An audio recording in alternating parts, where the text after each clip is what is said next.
You want to read more books but don't have the time? I'm going to be summarizing my key takeaways from my top 3 books. These books will shift how you think about starting a business, self-growth, and relationships. And stick around to the very end because I'm going to share with you the most important insight that has completely changed my mindset on success. Book number 1, The 7 Secrets to Healthy, Happy Relationships. Love is not about what you expect to get, but what you are willing to give. This book taught me that love isn't about perfection.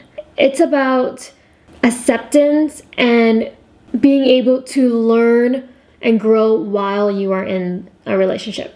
I have 3 main takeaways from this book. Number 1, the 5-minute rule. If something small is bothering you, either address it right away within 5 minutes or let it go. Number 2, controlling never works. Relationships work when you focus on giving. If you try to control anything, it's not gonna work. And number 3, never assume. A lot of relationship problems come from assuming instead of actually communicating. I had many moments where I would assume and expect the other person to just know or just read my mind. For example, I would think in my head, how could he not walk me to my car when it was dark at night? I told him that I was scared of the dark, and here it is, 11 p.m. I'm leaving, and he's making me walk alone. And after reading this book, I started to practice communicating, asking for my needs, and that changed everything. What's the best relationship advice that you've ever gotten? Drop it in the comments below. I would love to hear. Book number 2, $1 Million Weekend by Noah Kagan. You'll never sell a thing if you can't face another person and ask for what you want. How powerful is that? If you never ask, the answer is no. The 3 key takeaways for this book is 1, the 48-hour rule. We have to test before we launch. Your first challenge is to see if you can get 3 people to buy your service or product. And if you can, in 48 hours, that verifies that this is a business that you can start. People may be interested, but once you ask them for money, that changes everything. And this is exactly how I started my first business.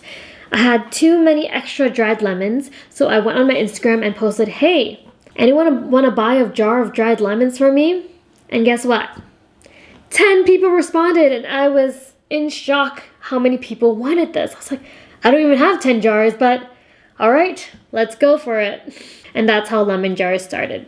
Number 2, once you validate your business idea, do the thing at least 100 times before stopping. For example, if you're starting a YouTube channel, make sure to do it 100 times before you stop.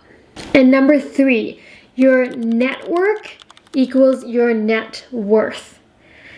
I totally believe that success is built on how strong your relationships can be.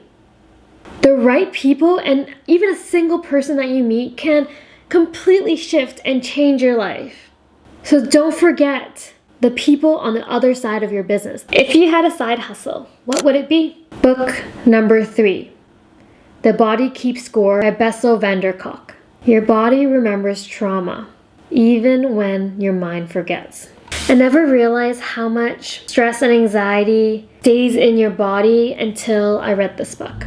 Noticing the connection between my emotions and my physical body has been life-changing. Pay attention to how your anxiety affects your physical symptoms. Because once you start becoming aware of how your body physically feels with an emotion, you can start to build awareness and calm down those parts, whether it's your neck or your arms or your tummy or your heart. You can really help calm down your body in times that you need to. Now I want to share the most important lesson that completely changed everything. And that is actually doing what you say you will do. It might seem small, but it adds up. If you say you're going to go for a run, go. Not because of the run, but because every time you follow through, you build trust with yourself. And every time you don't, the trust weakens. It's like a friend who always cancels plans.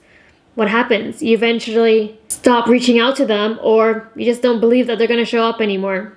The same happens with you. Keep the promises you make to yourself, even the tiny ones. That is how confidence is built, one promise at a time. If you enjoyed this video, hit like and subscribe for more self-growth and intentional living.